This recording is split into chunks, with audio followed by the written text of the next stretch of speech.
এই জনগণ যখন খেপে যাবে, জনগণ যখন রাজপথে নেমে আসবে, সেই উত্তাল জনতার স্রোতে আপনি ভেসে যাবেন, কেউ আপনাকে রক্ষা করতে। আপনি মনে করেন আমাদেরকে জেলে দিলে আপনি চালের দাম 10 টাকা করতে পারবেন?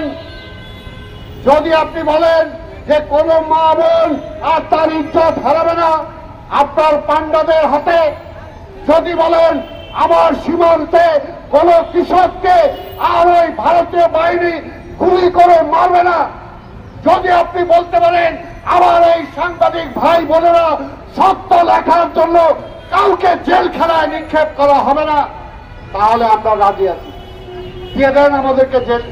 কিন্তু দেশটা ভালো করে চালান সেটা তো পারেন না, পারবেনও না, পারবেনও না। কারণ জনগণ তো আপনারা চায় না, আর জনগণ চায় না বলে এই জনগণকে খতম করার দিকে আপনারা আগায় যেতেছেন। তাই আমরা বলতে চাই, নির্বাচন কমিশনকে বলবো, এই হাজার হাজার কোটি টাকা খরচ করে আপনি ভোটারবিহীন জাতীয় নির্বাচন করেছেন আওয়ামী লীগকে ক্ষমতায় নেওয়ার জন্য, এখনো হাজার হাজার কোটি টাকা খরচ করে উপজেলার চোর বাটপার লুটেরা আওয়ামী লীগের নেতারা যারা পার্সেন্টেজ খাবে, যারা টাকা খাবে কোটি কোটি টাকা, তাদেরকে নির্বাচিত সিল দেওয়ার জন্য আপনি নির্বাচনের নামে প্রহসন করছেন। সেই নির্বাচনের প্রহসন থেকে বের হয়ে আসেন। আওয়াল সাহেব মাঝে মাঝে কথা বলেন, শুনতে তো ভালোই লাগে, কিন্তু কার্যকর করেন পারছেন না। বলেন যে পারছেন না, জাতীয় নির্বাচনও পারেন নাই আওয়ামী লীগের কারণে, এই নির্বাচনও সুষ্ঠু করতে পারবেন না আওয়ামী লীগের কারণে। তাই আল্লাহর রাস্তে দায়িত্বটা ছেড়ে দিয়ে বলেন যে না, এইভাবে সম্ভব না। কিছু কিছু তো বলছিলেন জাতীয় নির্বাচনের আগে, আবার বোধ হয় কোথাও দিয়ে কিছু ঠোকা দিচ্ছে, ভয় টয় দেখাইছে, এই কারণে আবার পিছিয়ে গেছে। আর ভয় দেখায় কয়জনে পারবেন কয়জনে?